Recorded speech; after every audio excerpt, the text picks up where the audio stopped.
All right. Joining me today is former NFL player, IFL Hall of Fame coach, and current coach for the Salina Liberty of the CIF. Coach, thank you for joining me tonight. How are you doing today? I'm doing well. Just happy to be on, and been following you for a little bit here, and definitely you're doing great things. So I'm glad that you asked me on, and pretty excited about how this interview is going to go, so to say.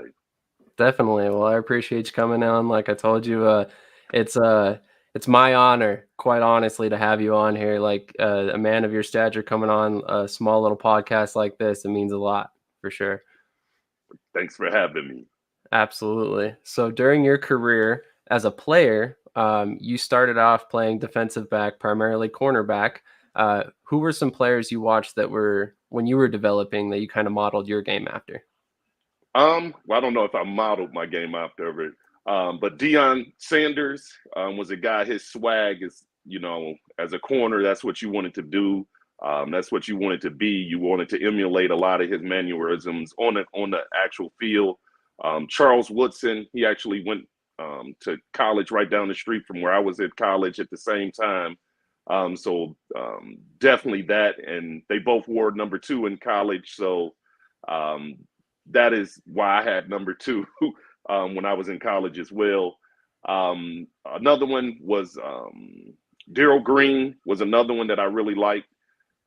He was a guy that, he did his thing, just as far as just covering and playing big time football, elite cover guy in the NFL. Um, was the 3 that I would say were ones that, I tried to emulate as once I decided to go with playing defensive back, so to say. Gotcha. That makes perfect sense. I mean, those were three of the top players at the time, so definitely makes sense. Um, you ended up entering the 1998 NFL draft, correct? Yes. How was that process like for you? I mean, were there more teams interested than just the Jacksonville Jaguars, or how many meetings did you take? Well, I took a lot of meetings, but as far as after the draft, because I was a undrafted free agent, um, it was very nerve wracking to be honest with you, because all the different training that you were doing and doubling it with school. And I know everybody say, well, you go to football practice and you go to school, but this one was a little bit different because you didn't have the guys to actually work out with. I did all the workouts pretty much by myself, so that was very tough. The draft process was tough.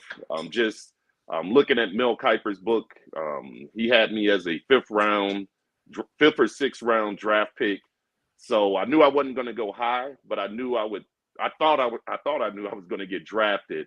But when it was all said and done, the Jacksonville Jaguars called first, and they offered the most money up front. And then the New York Jets, they called, as well as the Arizona Cardinals. Those are the 3 teams that called me directly right after the draft and showed interest and offered a contract. But I went with Jacksonville. It was basically it was a gut feeling. I liked the way they came out and saw me play. They saw my pro day when I did run that 4.34. So I just had a real good feeling about them, and you're going to hear it a lot in this interview. My gut feeling is what I always go with, and has never steered me wrong. That's a good way to go. I mean, I'm the same way. If it feels right, there's probably a reason for it. So Absolutely.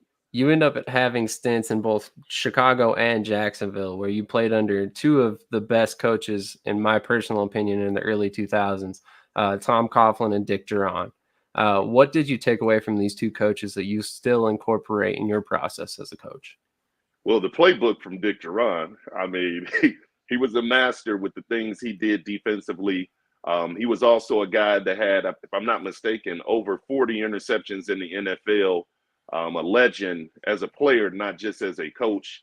I also learned patience as a coach. He's a different guy that he doesn't yell, he doesn't raise his voice, he doesn't do any of that type stuff, but he still gets his point across, and he gets it across very thorough. Tom Coughlin reminded me a lot of my high school coach, as well as my defensive coordinator in college, my first one I had.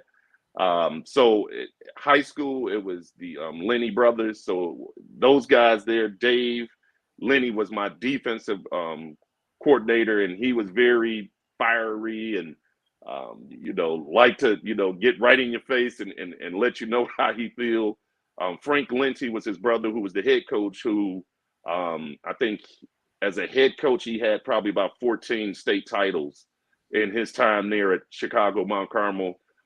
So it was a blend between all of those coaches. But Larry Edlin was another one that I had at Western Michigan University. He was a very fiery guy, and just the way they broke down film, how they talked to their ball players, how they related with them, and then just knowledge of the game, all of those things all tied into one. So I would say Dick Duran as well as Coughlin were a mix of all the great coaches I had, basically put into one being, so to say. Very nice. Very nice. I mean, those two are the best, is in my personal opinion, especially Dick Duran as a defensive coordinator. I mean, some of his defenses were unreal. Oh yeah, very special. He had a very imaginative mind of how he did things, how he broke down different opponents, and how he attacked it from the defensive perspective. It was second to none, especially in that era. Agreed. Agreed. So you go on to play for the Milwaukee Mustangs under head coach Rick Frazier for 2 seasons. What was Frazier's coaching style like? What did he teach you at the time? It taught me a different, even different perspective from the NFL. It was for the first time he was more like a player's coach. He had an open door policy where you could come in and talk to him about just about anything. It wasn't just about football. And that's the thing that was not weird, but unique to me. I really hadn't had that since Coach Edlin when I was at Western Michigan with him. And it was a close feeling there. But his defensive knowledge of arena football, I still use to this day. He had some very elaborate defenses as well, as far as arena football. He was a very fiery guy, though. He was a guy that, he's going to yell, he's going to get in your face as well. And but he demanded execution, especially defensively. That was his baby. He was just a very fiery coach, but it showed me that personable side that you can be as a head coach with your ball players. Agreed. Agreed. I mean, it sounds like you had a wide spectrum of influences prior to hopping into the coaching world.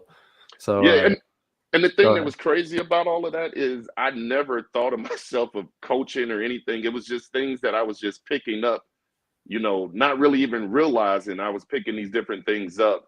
And now as a coach, that's when the different lessons that they were teaching me coming up as a young guy, I use now. So it's crazy how God works in mysterious ways. That's 100% true. I mean, you never know when a lesson is learned until you have to turn around and use it for somebody else. So that makes perfect sense. So following the 2001 season, the Mustangs actually folded after just 8 years into their existence. Were you still on the roster at the time? Yes, and it went to basically a dispersal draft and all of that other stuff. And that's when I went to Mohegan at that point, that next season, and played out there in New London, Connecticut. Gotcha. Okay, I was wondering how they handled that whole process, but that makes sense. The AFL was very established at the time. Yes. So after your stint with the Milwaukee Mustangs, you spend time with the Mohegan Wolves, as you talk about, in 2002. This team was a short-lived AF2 franchise before it moved on to, I'm blanking off the top of my head where they moved to, but they ended up relocating just 2 seasons later. What was your time on this franchise like? It was fun. It was for the first time.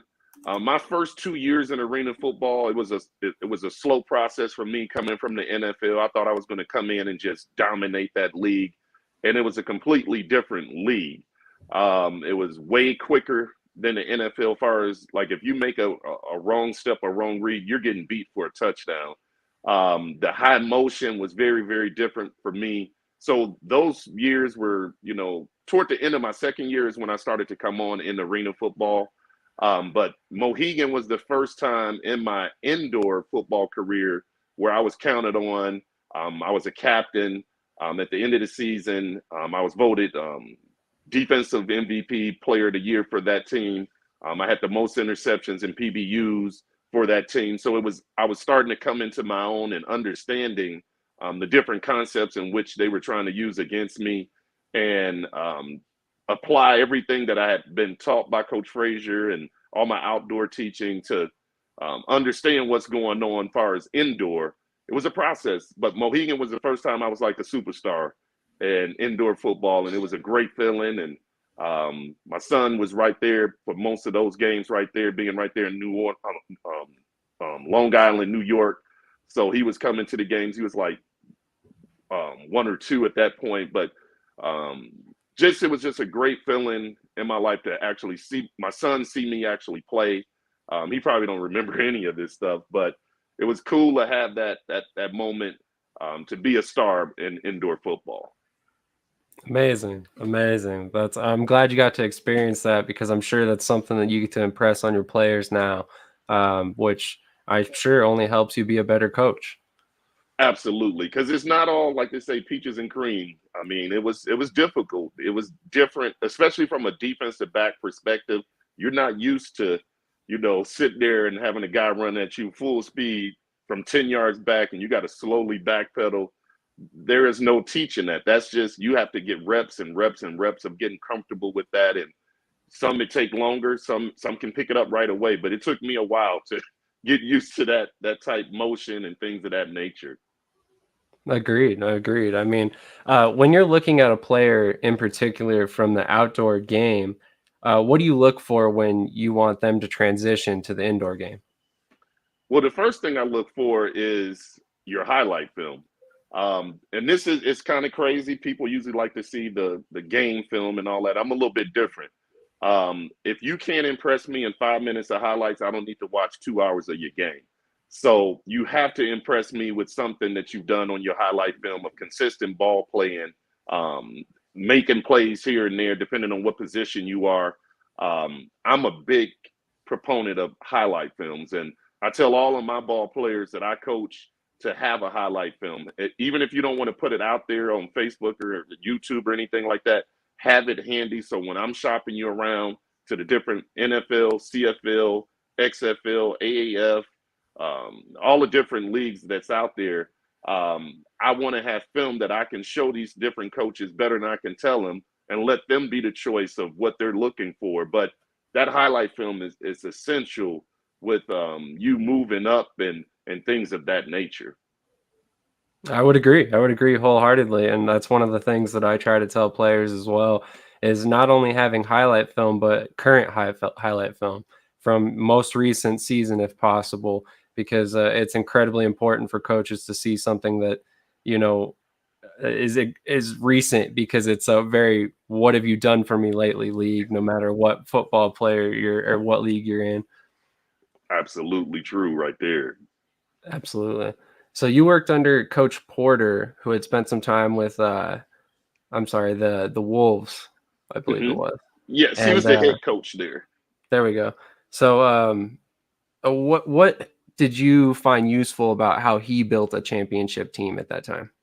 Well, the thing that I also saw again, as a head coach, of the player coach relationship. Coach Porter was he was a player's coach. Open door policy again, and it showed me being humble. It was the first humble coach that I've seen, that he never bragged and never did any of that type stuff. He was very confident in what he can do. He was very confident in game planning and putting people in the right spots and things of that nature. And he was a master recruiter. That's where I learned how, recruiting is so important, of your lifeblood of being a coach in indoor football. So I would say that I would take away from there, as well as, just understanding how to deal with different ball players from different demographics. He did a wonderful job with that. Absolutely. So I was reading up on the Wolves, and I was quite amazed to see. I mean, I remember the AF2, but I guess I don't really remember them being this popular. But I mean, your franchise was averaging between 3,600 and 4,100 fans a game in 2002. I mean, how does that compare to the typical crowds we would see at a CIF game? Pretty much the same. But back then, for that not being Arena One, that was a pretty big deal. And that also taught me is when you winning, everybody wants to see that. But more importantly, it showed me because I did kind of work in the office up there as well. It showed me how they promoted the game, the different things they were doing around the city to let people know that this is a new team here, because we played inside of a casino, so it was a little bit different. And just understanding how they did their promotions and how they got their word out of what they're looking for, what they're trying to do, how they were accomplishing those different things. Again, didn't know at the time that it was going to come in handy, many, many years later, but it really did. That's what I took away from that place, though. Absolutely. So finally, your time with the Green Bay Blizzard in 2003 was short, and unfortunately, due to an injury, you were forced into an early retirement. Back then, what was the rehab process like at the time? Oh boy, it was the toughest point in my life besides being released the first time by Jacksonville.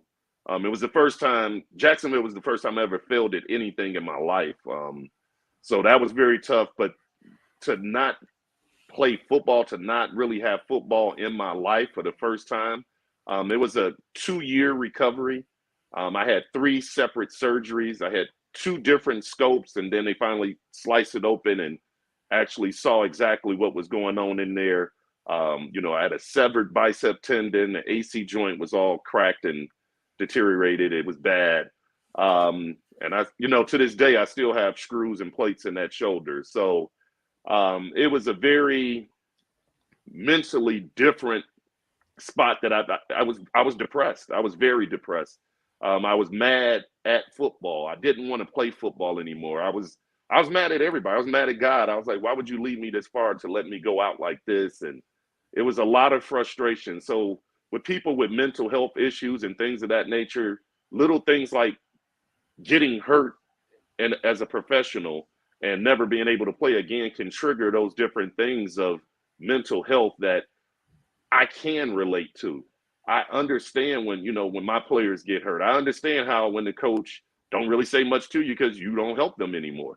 I get all of that. That's why when players get hurt with me and the season ending, I try to, be around, say different things to them. They'll come to practice, I always acknowledge them because it's a tough pill to swallow, especially when they say you can never play again.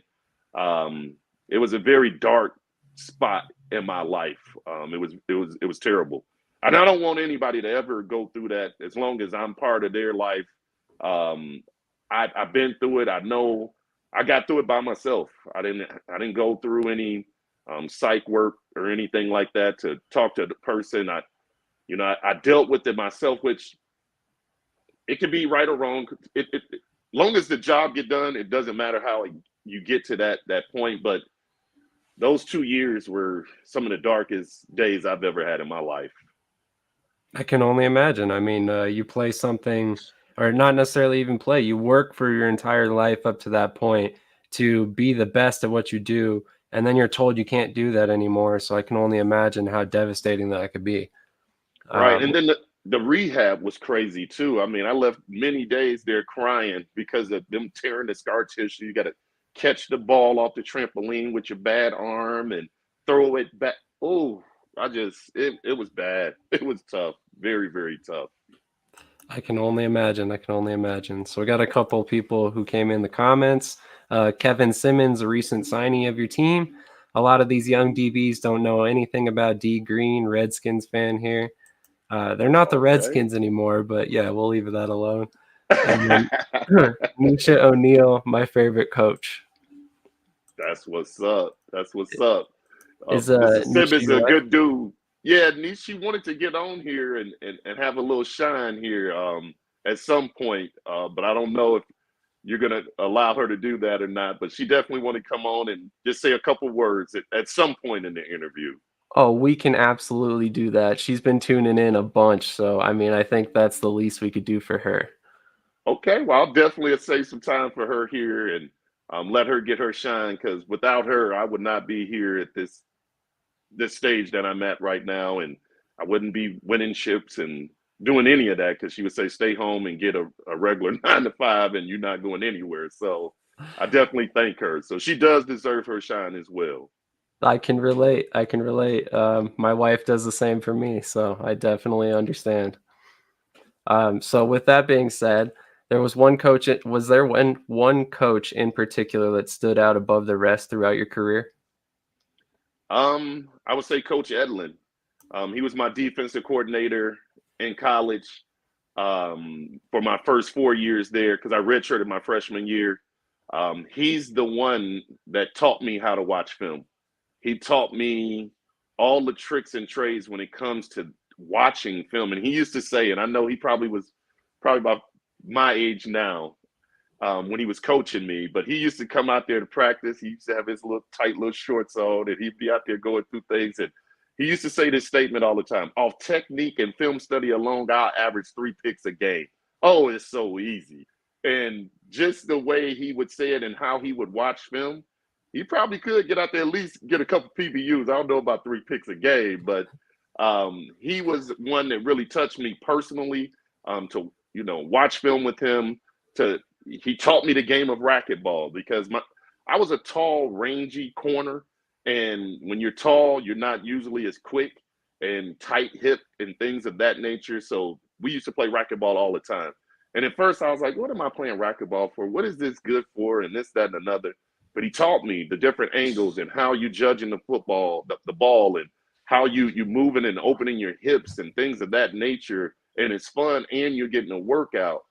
Just different things like that, jump and rope, like that. And just always being positive off the field. On the field, he gonna get you mess up, he gonna get into you, but off the field, I used to come up there and watch film with him. We'll have our morning meetings and everything, but I would come back at noon around lunchtime, and we would watch film of the game we just played, and he would just critique me. He had that policy where if you want to be great, he's going to give you the platform to do that. He's going to show you how to do it. And he turned I was a mediocre ball player into a somebody. So I would definitely have to give a lot of credit to him. And then my first coach of all time, which is my dad, he's the one that put the football in the crib. He's the one that took me out there to the Cal Park Rams and say, try football. And he was the one that was my biggest supporter. He was the one that always motivated me to be better. I mean, here I am. I was in the NFL, and he was like, well, you just on the practice squad. You're not really even playing. So, different things that I thought was, at the time, I thought he was a jackass, so to say. He was doing things to motivate me, keeping me hungry, never satisfied. So I got to give a lot of thanks to my dad, Heron O'Neal. He's the one that they put this inside of me. And ever since I seen the game, he's the one that we would sit down and watch it. We would sit and watch the draft, together. He would have his books. I would have my magazine and books. We got our highlighters out. He's the one that put it into my mind. And I got to give all my thanks, as my favorite coach is my dad, Heron O'Neal. That's amazing. I love that. I love that. My dad's a big reason why I'm doing what I'm doing too. So I definitely can relate. We got another comment here from James Moreland. Coach O'Neal is the only coach I've seen that beats teams without using a headset while the opposing team did. That was by accident, though. That was by accident. That was not by design or anything like that. But that happened a couple times. Our headset went out, and things of that nature was going on, and we somehow still won the game. But believe me, I don't ever want to go out there without a headset. That was by accident. But we did get it done. So thanks, Coach. I appreciate that, man. That's a cool coach right there now.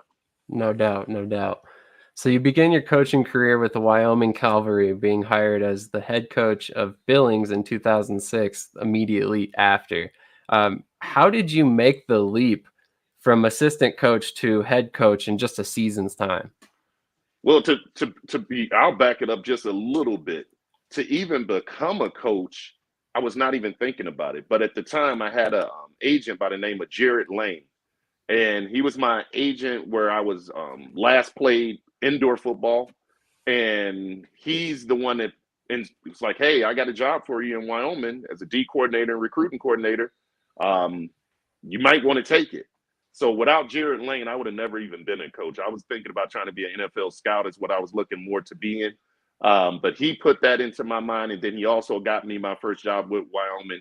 So I would be, I would have to say thank you, Jared Lane, for doing that for me, because I would have never been a coach. You would have never seen me on the sidelines or anything. But the jump happened, and it was kind of crazy. Dan Austin was the owner for the Billings Outlaws. They were the Billings Mavericks that year. Um, he came to our game. We played them in Wyoming.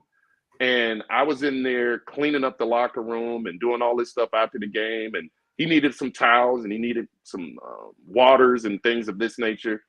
I went and got it, did all that stuff. And he remembered that next year, that off season, he was like, hey, if we got a guy like him that's already pretty good with the defensive mind and just his personality of how he's not too big to pick up. I was cleaning uniforms, doing all things like that. He saw that. And that's why I got that job in Billings. I mean, along with, we swept them for the first time ever, the Wyoming Cavalry, and we did it in pretty good fashion, I'll say it that way. And that was the first time that ever happened against Billings. So I think that had something to do with it. But he did tell me that he did remember those times where anytime he needed anything, he would come to me and, I would, help him out. And he's seen that work ethic, and he gave me an opportunity. That's amazing. That's amazing. I mean, I always talk about networking in the football world, but talk about next level networking. I mean, he just happens to remember a small situation from a year prior. That's amazing. Absolutely. So during your stint in Billings, you end up being you basically hardly ever lose. You end up with a 67-17 record, 3 championship victories. You have said at points in time that Billings still holds a special place in your heart. So with that being said, what kept you in Salina when Billings came available again? Well, again, your gut feeling. My gut feeling is going to always, I'm not going to say I'm undefeated with my gut feeling, but it's probably in the 90 percentile of, if I just stick with my gut. It just didn't feel right at that time to do anything or leave Salina. I don't care if it was anybody, unless it was the NFL or CFL. Now, that's a whole different ball game there. But, it's just Salina is it's beginning to tug there, like how Billings has already captured my heart. Salina is beginning to tug at my heart, so to say. When you have an ownership group like we have there, Dan Menicinas, he's a guy that, he runs a tight ship. I'm not going to sit and lie about that. He wants to win, and he's just like me. He does not like losing. But he has, let me into his family, so to say, along with the rest of the owners. Big Roy, Big Smoothie, is a guy that, for one, and it's not trying to be funny, but I never had a black owner. I mean, I've coached all these years, and I've never had a black owner.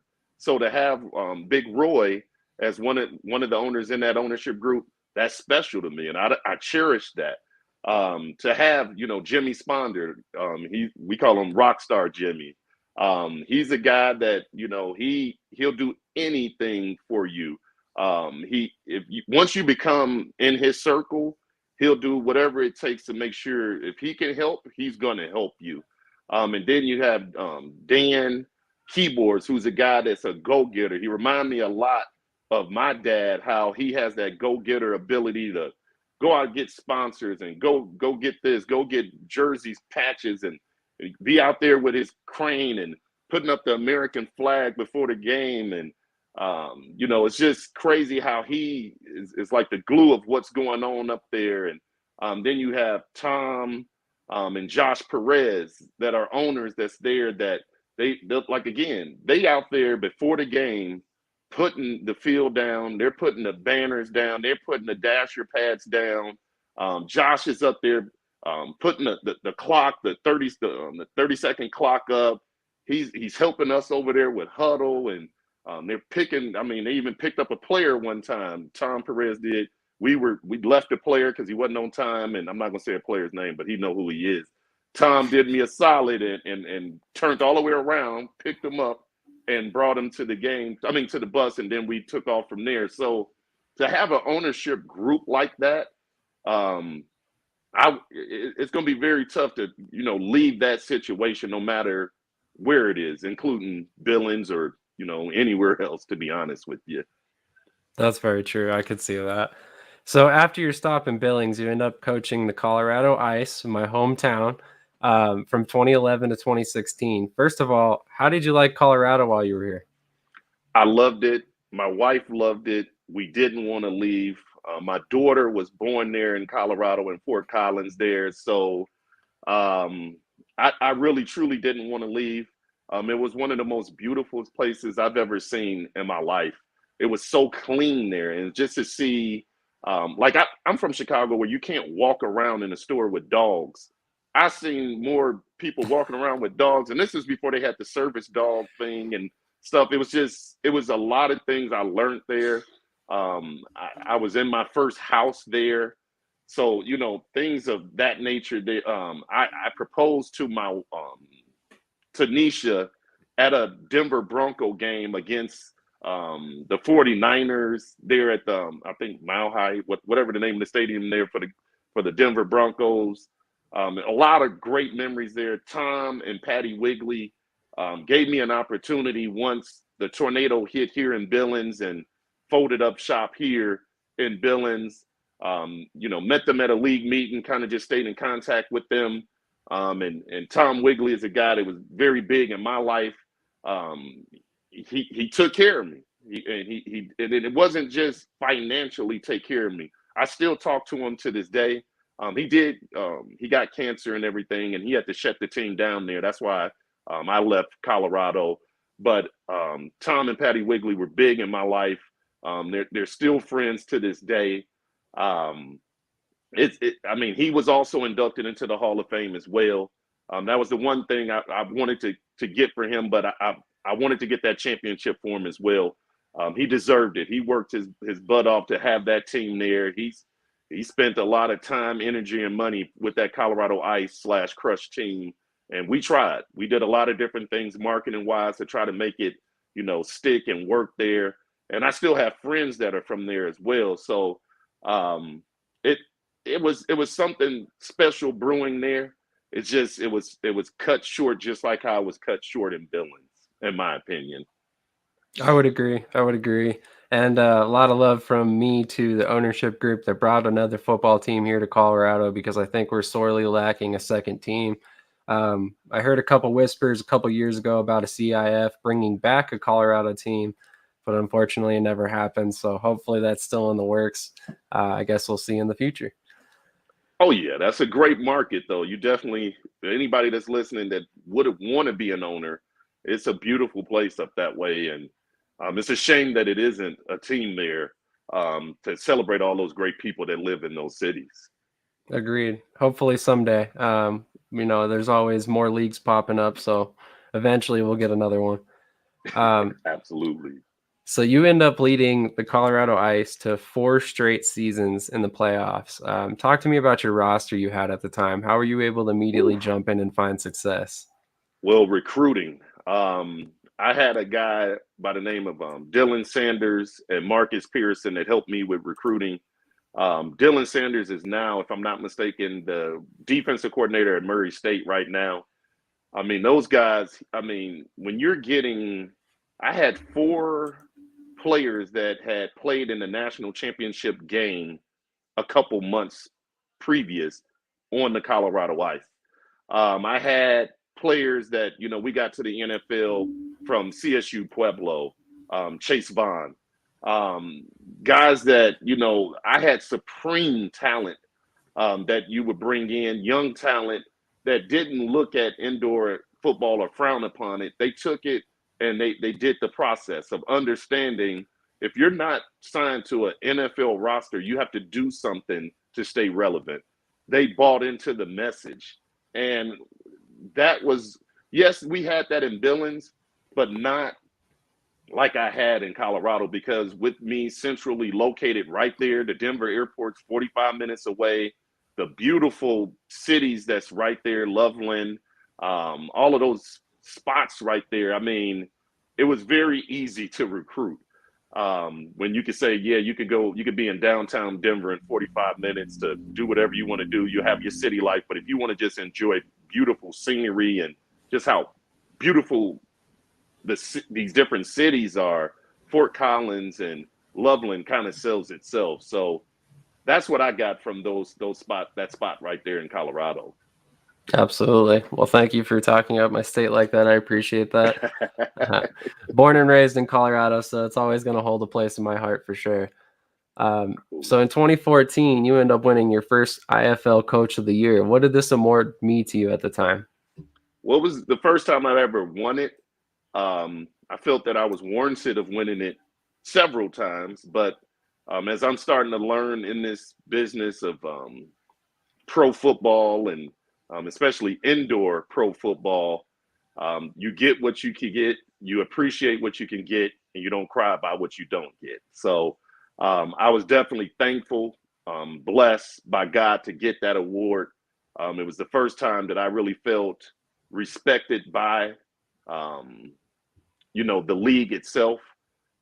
So it was very big for me. It was emotional for me, as well as I got a chance to share that award when I was presented with my newborn daughter. I think she was only like 4 months old. So that was another big moment for me. And I still have the picture where I have my daughter, Mariah, my daughter, Mia, and then Nisha and myself taking that picture with the award. So it was the first time I ever got a coaching award. So it's always going to be special for me to get that. That's amazing. And yeah, I would agree. I mean, I don't know how you win 3 championships prior to that and you don't get another Coach of the Year, but hey, who am I to judge what it is? I don't know. That's odd. Yeah, that's kind of crazy, but I'm starting to see that is the norm when it comes to, how indoor football goes, man. It's crazy. It does seem that way. But anyway, you were able to rocket up the coaching ranks pretty much everywhere you ended up being hired as an assistant. Is that simply, just who you are? Just you make an impression on the ownership staff, or it just seems like everywhere you went, it was within a matter of a season you were a head coach. Well, I would say one, it's a blessing by God. God opened those doors for me. He gave me the signs to let me know when it's time to leave as well. But a lot of those opportunities came from God. With those opportunities, like my dad always say, make the most of them. I went in there with the full mindset of winning championships. And if the ownership group is not with that same mindset, I can't work for them. I'm not going to settle for mediocrity. I'm not going to be happy with just being on the field with someone. I'm not going to just be happy to put up a great effort, that a boy. That's not what I'm about. So I have to have that type mentality in the ownership group for me to be comfortable with me giving everything I got, with me being away from my family 6 months. It's got to be for a championship, opportunity to play for a championship or, be a championship contender. Those are the things that I need from the ownership group. And if you don't have that, then I can't work for you.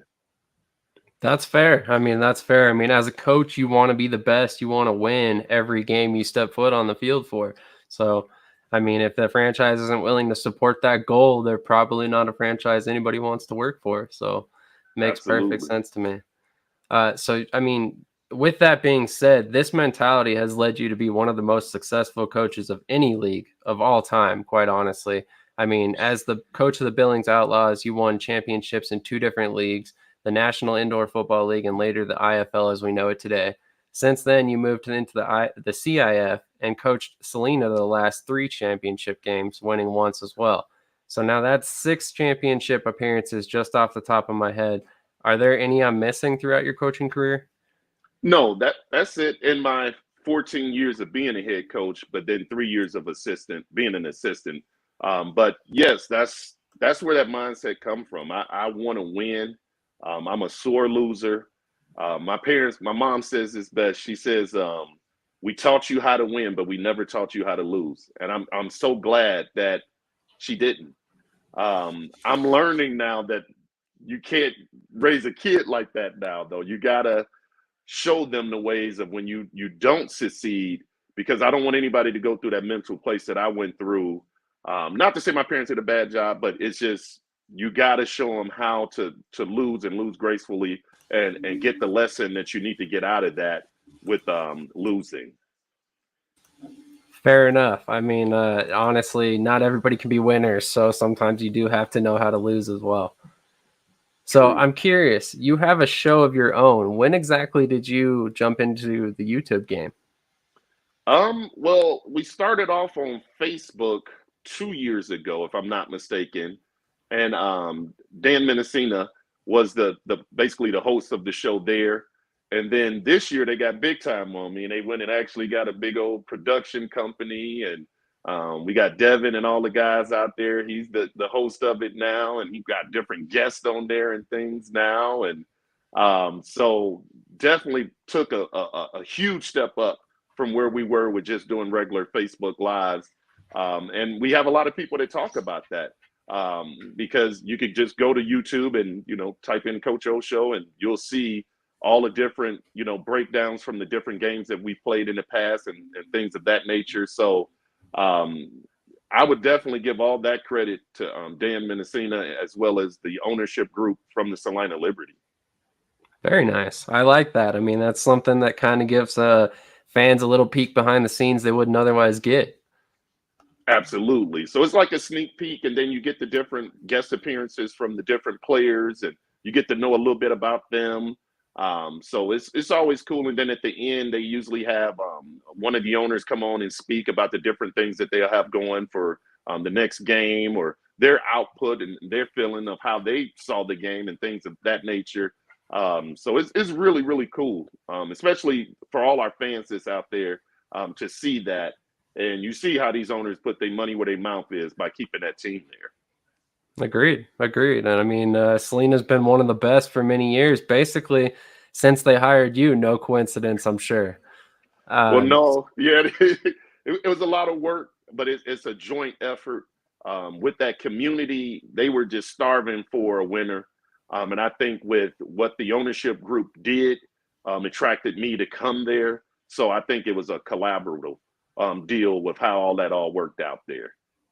Yeah, that's probably very true. But with that being said, I do want to point to the record that was, very below 500, and then you came aboard, and all of a sudden they start winning. But it was probably a full culture shift with the whole organization. So I definitely props to Salina as a franchise as a whole, because they've not only been great on the field, but they've also helped elevate players to the next level, which is something that I'm always championing here. Any player that asks me about your team in particular, I tell them quite honestly, if you want to get to the next level, you go play for Salina, because they're going to get you there. So Yeah, well, I mean, we'll definitely die trying. I'll say that for sure. We definitely promote our players to that next level. My ownership group understands it. It took some time. They didn't get it at first, because, hey, we're not going to be as good. Yeah, for that week or two until we get a replacement or so. But it helps with recruiting the next great players that we bring in and year out. 100%. And there's always players out there willing to play. So I can definitely see how that mentality is going to be something that's going to build the franchise over time. True. So in 2022 with Salina, in your third straight championship appearance, you finally find victory in the CIF. What do you think was the difference between this season and the previous two appearances? Players. I had players that refused to lose. I had players that I recruited that had chips on their shoulders, that were put there by a lot of different circumstances in life, that they played their heart out. Defensively, to bring in, a Dwayne Autry, to bring in, we already had, D-Trade there already, to lead and do the things we needed. To have E-Ray come in, those two in the secondary, along with Corey, in the secondary, those were difference makers, and they made big time plays when it was time to make big time plays. To bring in Keenan Gibbs, Kodak, to have him up there in the front, the maturation of Shaq, that was a NAIA two-time Defensive Player of the Year, had 46 sacks in 2 years there at Kansas Wesleyan, but he's only, 5'10", 225 pounds, so nobody gave him a shot. And for him to take that next step made that defense special. I mean, we were the best defense, and it wasn't even close. I think we were almost a touchdown above anybody that was next to us. So, but with that being said, the people we brought in offensively as well, to bring in D-Wash, to bring that swag that he brings, that playmaking ability. I coached him when I was in Colorado. He broke the IFL record there my last year in Colorado. So that bring him back and get him into the fold with Coach Martinez. That was huge to get Javin, our quarterback, there. He was a difference maker. Once we lost Tyree to the CFL, and he's still in the CFL, signed a 3-year contract up there. So for Tyree Adams to do his thing, he left us after game 3, and we had to find another quarterback. But Javin came in, did his job. To have a player, like I always say, Tracy Brooks, he's the most unselfish superstar I've ever coached in my life. Everything is about team. He'll take the minuses for the team. Even when I'm getting on somebody, he'll step in and say, no, that was my fault. Just to take the heat off somebody that can't handle my style coaching. Because I am when you mess up, I'm going to let you know you mess up, but I'll be the first one there to chest bump with you and, dap you and do all the good things that you do when you do something well. But to have that with our offensive lineman, and then to have the glue, which is Kelvin McCoy, to mature. He was always a great football player, but Kelvin, he took it to the next stage. He became a leader. He was always a leader, but it was more of a vocal leader. And when Debo speaks, people listen. So he took that next step as well. And then when you got people like Fast Ed that, he's destroyed every league he's been in, and he proved that, everybody said, the IFL is better, the CIF is better. He went up there with Quad City and showed everybody what Fast Ed is all about, and they still ringing his name. So when you got players like that, and you have an organization, an ownership group that are hungry for that championship, and you got those fans out there cheering you on, and we had 2 heartbreaking losses on the last play of the game in them national championship games. A weaker person, a weaker being would have just faltered. But that's not Salina Liberty football. That's not how we get down. So we continue to persevere through all those different obstacles. And then how tough the season was with all the foolishness that went on in the Omaha game and all that. And we still came out and did what we needed to do in that game, as well as get the ultimate revenge as beating them in the championship. Agreed. I mean, it ended up being an amazing season. I like that you spoke about Tyree. I'm a huge fan of his. He's definitely still in the CFL. Speaking of which, Ottawa, if you're listening, it's time to give that man some snaps. You guys' sneezing is over. It's 3-10 at this point. Let's get him in the game. Exactly. And you will not be disappointed, because Tyree going to put on the show, and he's going to live up to his nickname, Houdini. Believe that. Oh, I totally agree. I'm willing to bet that he might be the best quarterback that steps on the field for them all season long. But absolutely. Again, all we can do is give some advice. Yeah, that's all you can really do. You can't make them do anything or anything like that. But I'm just glad that they gave the opportunity to him to show what he can do. And I just, like you say, now that the season is pretty much over, let's see what the future looks like with putting Tyree in there doing his thing. Exactly. I mean, we all know Jeremiah Masoli's a veteran, and when he comes back, it's his job to lose. But with that being said, he's still on the 6-game injury list. He's not going to be back anytime soon. So it's Tyree's turn, I would say. Agreed. But anyway, you've been named Coach of the Year in 2 different leagues, inducted into the Hall of Fame, and many other accolades I'm sure we haven't talked about today. Which of these awards stands above the rest? Inducted into the IFL Hall of Fame. That right there was the ultimate. And I waited 4 to 5 years to get that call from Todd Tryon. which is the commissioner of the CIF, who I had many, many wars with when I was here in Billings, as well as when I was in Colorado, because he was the owner for the Sioux Falls Storm. So to get that phone call for him, and I was sitting there at the Blind Pig in Salina's parking lot, to get that call and for him to say, "Welcome to the Hall of Fame," that was the most special thing I can say. I'm not winning national championships is cool, but I think the IFL Hall of Fame culminates all of that.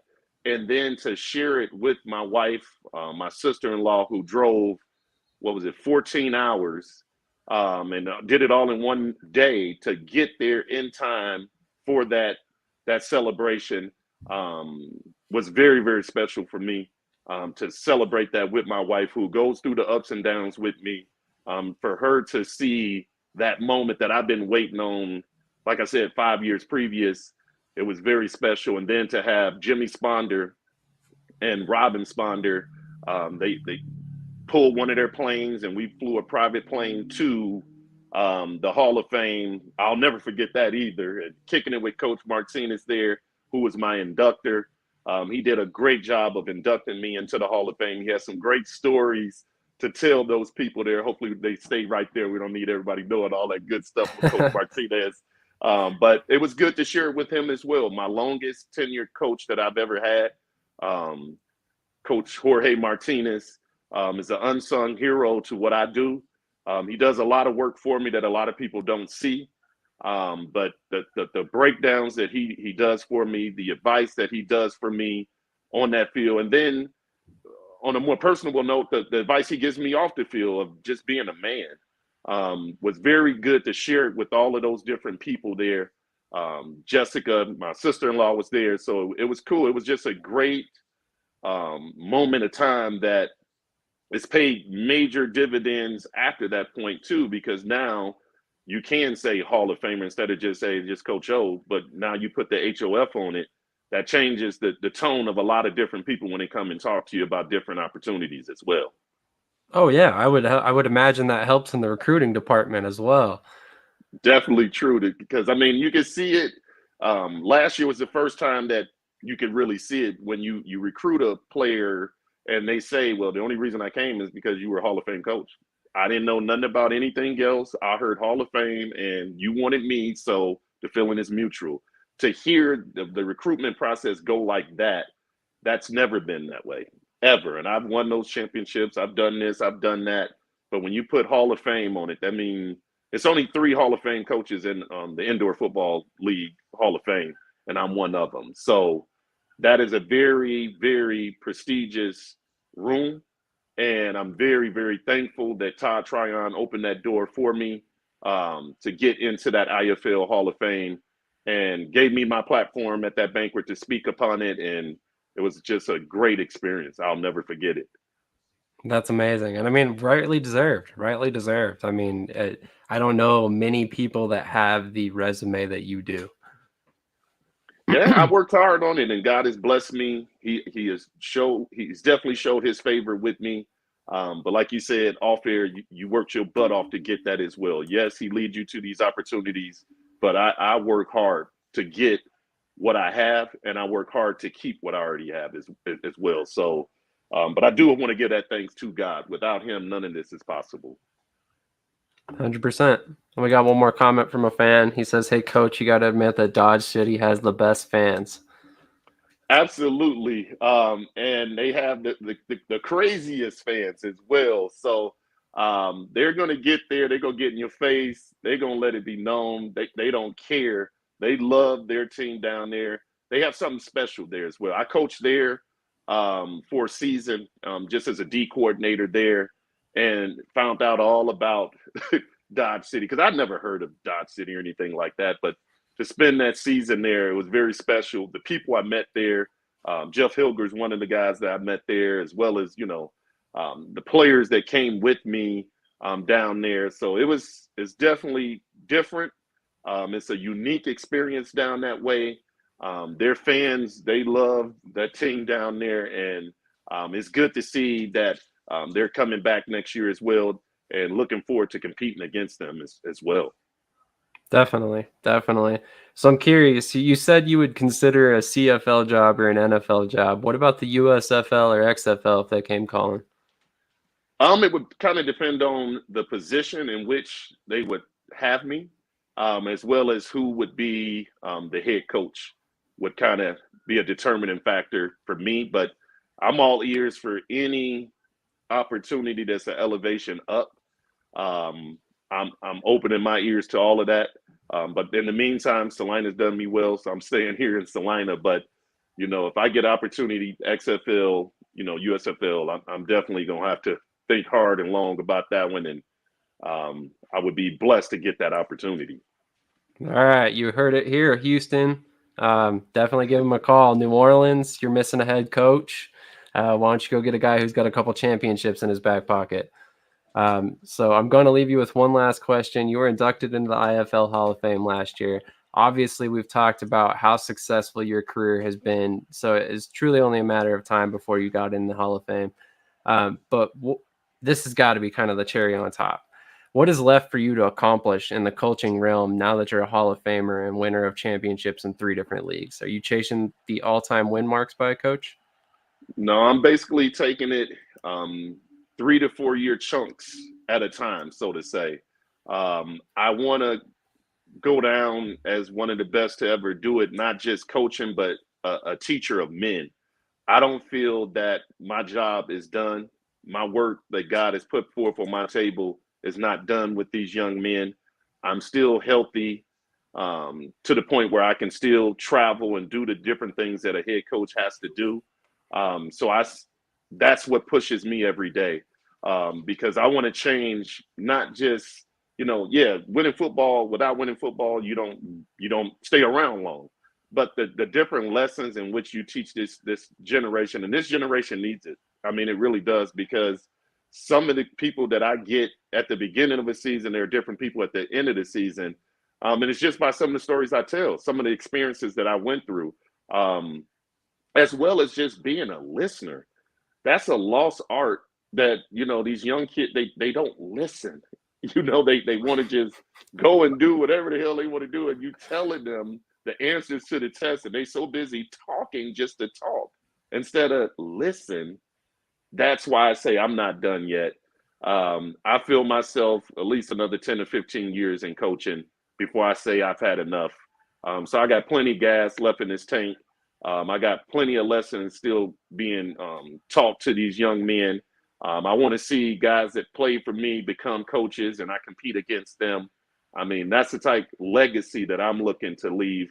I'm not so much looking for a record, because that's not really what I got into it for. I got into it to help this generation and the next generation become better people in society, is what I brought it from. And to give them, if they don't have an example of how to be that, they can take a look at me. I'm not perfect. I'm not. But I think that's why my players gravitate to me, because when I mess up, I tell them. And I tell them in front of the whole team. I don't just tell the one person that I messed up, hey, I messed. No, I say it in front of the whole team. Accountability is big with me, and that includes myself as well as my coaching staff, including my owners. When I mess up, they let me know, my owners. So I get it. When they mess up, I let them know. So it's like just accountability that is being taught to these young guys, and I'm not done teaching at this moment. Definitely. Well, that's great news for Salina fans and football in general, I would say, because we got many more years of watching you win championships no matter where you're at. I definitely appreciate that. Absolutely. With that being said, your beautiful wife wanted some free time here. Nisha, do you want to come on, or? Oh, she's chickening out right now. I never thought I'd Okay. see her chicken out. She talked all that mess coming into this, but now she doesn't want to do it now. That's okay. She big timing you, Sam. So maybe It's my okay. daughter, you want to come on, baby? My beautiful daughter is here. You gonna say hi? Aw, nice to meet Say you. hi. You not gonna say nothing? Yeah, they all shy today, I guess. I don't That's know. okay. That's okay. There'll be many more opportunities in the future. Absolutely. Thank you so Definitely. much, though, for having me. Oh, it was a pleasure, Coach. It was a pleasure. I mean, like I said, your resume speaks for itself. So to have you on here, is honestly my pleasure. It's an honor to speak to you and learn more about your career. And I wish you the best of luck going forward. All righty. Thanks again. And I wish the best for you, especially with you just starting. You're well on your way to being that big time dude I know you will be. Thanks I appreciate again. that. Thank you. Don't Thank forget you. the small people, though. Oh, I won't. Same to you. Same to you. You know, when you have your 10th championship in your back pocket, just remember me. All right. Absolutely. All Thanks right. Sounds again. good. Absolutely. Have a great night. You too. Thank you. All right. Once again, guys, that is Coach Heron O'Neal. Great man, great coach. If you're a player and you're looking to play for an arena football team, you definitely want to contact the Salina Liberty, get in front of their eyes, because they will put you at the next level. We talked about Tyree Adams. He made it to the CFL. There's been a couple other guys that have made it to the FCF as well. Mitch Kidd, Chris Barrett. Those are just guys off the top of my head. I see Javante Johnson is mentioning QB1. Javante, that's definitely a guy you want to go talk to if you haven't already. I'm sure he's probably already reached out to you, given your connections to Tri-City and all the other Tri-City players he signed. So if you have, you know who to contact when you put pen to paper. With that being said, I'm going to go ahead and give you guys the rest of your days to yourself. I really appreciate everybody's support. Thank you all for tuning in. Thanks, Coach Moreland. Thank you, Kevin, Nisha, Jeffrey, Javante, all of you guys. I really appreciate you tuning in. Definitely don't forget to hit that like button. And as always, show Coach O all the love, because that man is truly one of the best. I mean, amazing, amazing resume. How can you go to 6 championship games and only been named IFL Coach of the Year twice, or CIF and IFL Coach of the Year twice throughout your career? In my personal opinion, it probably should have been 6 times, but that's neither here nor there. But I'm going to go ahead and give you guys the rest of your day. Like I said, thank you again for all the support. I'll catch you in the next one. Also, thank you, Jeffrey. Thank you, Kevin. I really appreciate all the kind words. If it weren't for you guys, I wouldn't have a show. So keep tuning in, keep supporting, keep hitting that like button. If you haven't done so already, subscribe on our YouTube channel. Give me an opportunity to give back to you guys. So if you subscribe, like, and comment, you enter our drawing automatically. When we hit 500 subscribers on YouTube, I will be giving away $150 in sports memorabilia of your choice. So if you're a Salina Liberty fan, if you're a Dodge City fan, you can go get $150 in Dodge City gear. You can go get $150 in Salina Liberty gear. If you're a player and you need some new cleats, you can go get some new cleats, whatever it may be. Go hit that subscribe button. Go hit like, comment, do all those things. Make sure you're sharing this out to your friends if you truly enjoy it, because without your help, we can't grow. And I definitely am trying to keep this going and give bigger platforms to the players and the coaches that come on. With that being said, I appreciate the support. I'll catch you guys in the next one.